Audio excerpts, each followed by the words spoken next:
Selamat siang anak-anak, selamat berjumpa kembali bersama dengan Ibu Oni masih dalam pelajaran Bahasa Indonesia. Nah, anak-anak Ibu, sudah sekian lama kita tidak berjumpa dan kali ini kita berjumpa kembali ya dengan Ibu Oni.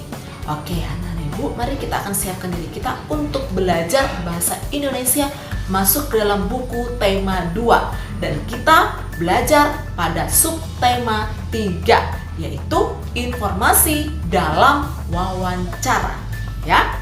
Oke, anak-anak, siapa di sini yang pernah melihat atau pernah menonton, pernah menyaksikan yang namanya wawancara atau pernah melihat kegiatan wawancara? Ayo, angkat tangan. Ya, paling tidak anak-anak sudah melihat baik itu di televisi maupun di media sosial. Kali ini Ibu akan menjelaskan apa arti dari wawancara ya. Oke, wawancara adalah kegiatan tanya jawab untuk menggali informasi tentang suatu hal. Oke, untuk menggali. Bu, apa arti menggali? Menggali itu artinya adalah mempelajari atau menyelidiki informasi ya. Kemudian wawancara dapat dilakukan jika ada apa? Ada dua. Yang pertama adalah ada pewawancara. Kemudian yang kedua adanya narasumber ya. Sekali lagi, nanti anak-anak kalau melakukan kegiatan wawancara itu perlu disiapkan ada dua, pewawancaranya dan narasumbernya. Oke, sebelum wawancara dilakukan, pewawancara itu sudah menyiapkan beberapa pertanyaan ya, sesuai tema wawancara yang akan dilakukan ya. Kemudian pewawancara adalah orang yang memberikan pertanyaan kepada narasumber saat wawancara berlangsung. Berarti pewawancara itu adalah orang yang sudah menyiapkan beberapa pertanyaan ya kepada narasumber untuk nanti dilakukan kegiatan tanya jawab. Kemudian narasumber adalah orang yang memberikan informasi ya, orang yang memberikan informasi ya dengan menjawab pertanyaan tersebut. Oke. Selanjutnya, tujuan wawancara. Tujuan wawancara itu dilakukan atau adalah untuk mendapatkan informasi yang tepat. Ya, sekali lagi untuk mendapatkan informasi yang tepat dari narasumber yang terpercaya.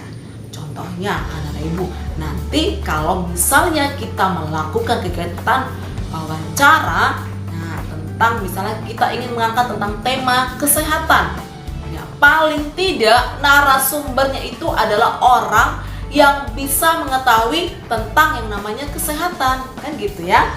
Kemudian nanti si pewawancara itu sudah menyiapkan beberapa pertanyaan untuk nanti ditanyakan kepada si narasumber, sehingga terciptalah yang namanya kegiatan tanya jawab. Oke. Nah, anak-anak, Ibu nanti akan memberikan contoh dari wawancara. Di dalamnya itu nanti terdapat latar belakang dari wawancara. Kemudian adanya tujuan wawancara, adanya tema, adanya latar, kemudian adanya hasil, kesimpulan dan lain sebagainya ya. Untuk itu anak-anak silakan nanti simak dari penjelasan Ibu Oni untuk contoh dari wawancara tersebut ya. Oke, anak-anak silakan disimak dan selamat juga mendengarkan. Nah, anak-anak, seperti pertemuan yang di awal tadi Ibu mengatakan bahwa Ibu akan menjelaskan dari contoh wawancara ya. Ini contoh wawancara. Nah, anak-anak, berikut ini adalah contoh dari laporan hasil ya. Hasil. Oke, ini hasil. Hasil dari wawancara tersebut. Ini ada poin-poinnya dari mulai A, B, C, D, E sampai terakhir G, yaitu simpulan wawancara. Kita masuk ke poin A, latar belakang. Nanti anak-anak seperti ibu sampaikan tadi, kalau membuat laporan hasil wawancara itu berikutnya adalah contohnya, ya.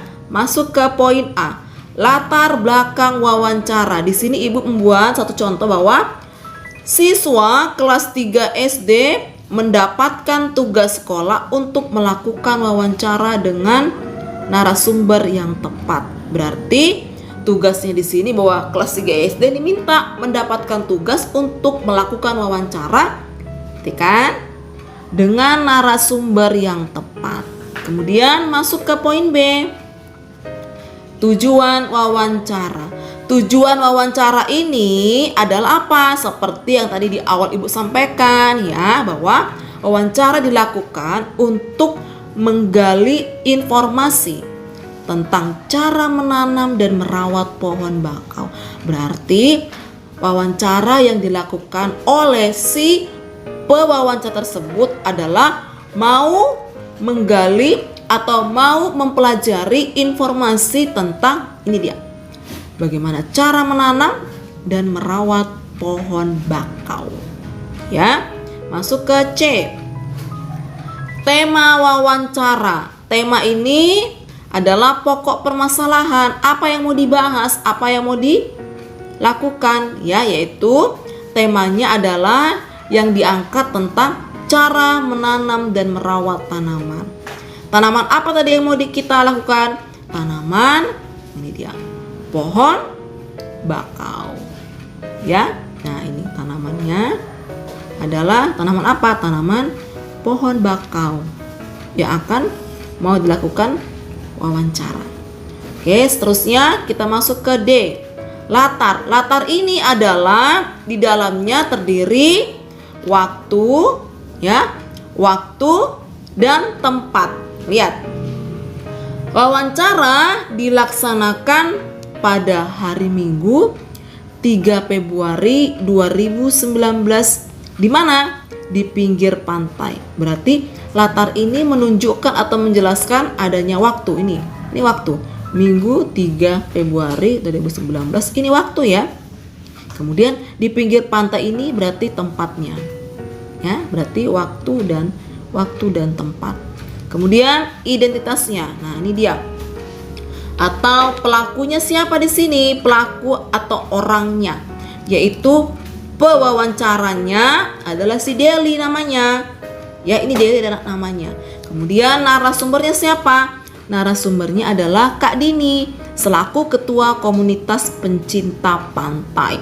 Karena tadi wawancara itu dilakukan ingin mengetahui bagaimana cara menanam dan merawat tanaman dari pohon bakau. Ya. Kemudian hasilnya. Nah, ini dia. Setelah melakukan wawancara tersebut dari awal sampai akhir, kita masuk ke hasilnya. Hasil wawancara itu adalah ini. Nah, menjelang tahun baru, komunitas pencinta pantai mengadakan kegiatan menanam pohon bakau atau mangrove di pinggir pantai. Pohon bakau bermanfaat untuk mencegah abrasi atau pengikisan wilayah di pesisir pantai oleh air laut. Selain itu, pohon bakau dapat menjadi tempat tinggal ikan laut untuk berkembang biak. Oleh karena itu, pohon bakau banyak ditanam di pinggir pantai. Ada hal yang perlu diperhatikan saat menanam bakau, seperti yang dijelaskan oleh Kak Dini. Pertama-tama kita perlu melihat atau memilih bibit pohon bakau yang sesuai dengan kondisi alam setempat. Setelah itu, kita perlu menanamnya di tempat yang terjangkau air laut ketika pasang. Oke, hal itu untuk berjaga-jaga seandainya perlu dilakukan penyiraman ketika hujan tidak turun. Setelah melakukan penanaman, kita perlu merawat tanaman tersebut. Ketika menanam tanaman bakau sudah tumbuh cukup tinggi, kita perlu menopangnya. Kita dapat menggunakan batang bambu agar pohon bakau tumbuh subur dan sehat. Kita perlu membersihkan tanaman tersebut dari rontai, yakni kerang kecil yang dapat menyebabkan pohon bakau mati. Membersihkan pohon bakau dari rontai sebaiknya dilakukan sebulan sekali. Nah, ini adalah hasil wawancara yang dilakukan oleh siapa? Si Deli dan Kak Dini sebagai narasumber. Sekarang masuk ke terakhir. Nah, ini dia. Kesimpulannya hanya singkat saja ya, ringkas. Oke, lihat. Penanaman pohon bakau dapat memberikan manfaat bagi manusia dan hewan-hewan laut. Tepat sekali. Oleh karena itu, pohon bakau perlu ditanam di pesisir pantai. Dengan penanaman dan pemeliharaan tanaman dengan tepat, pohon bakau akan tumbuh subur. Ya. Singkat, padat, dan jelas, itu adalah kesimpulannya. Nah, anak-anak, itu nanti bagian-bagian dari laporan hasil wawancara. Nanti kalau anak-anak melakukan wawancara perlu dipersiapkan pertanyaannya ya. Oke anak-anak Ibu, sampai di sini dulu penjelasan Ibu tentang contoh wawancara. Oke, kita akan berjumpa lagi pada pertemuan berikutnya, dan jaga kesehatan dan selalu bersemangat dalam belajar serta senantiasa bersukacita. Terima kasih dan selamat siang.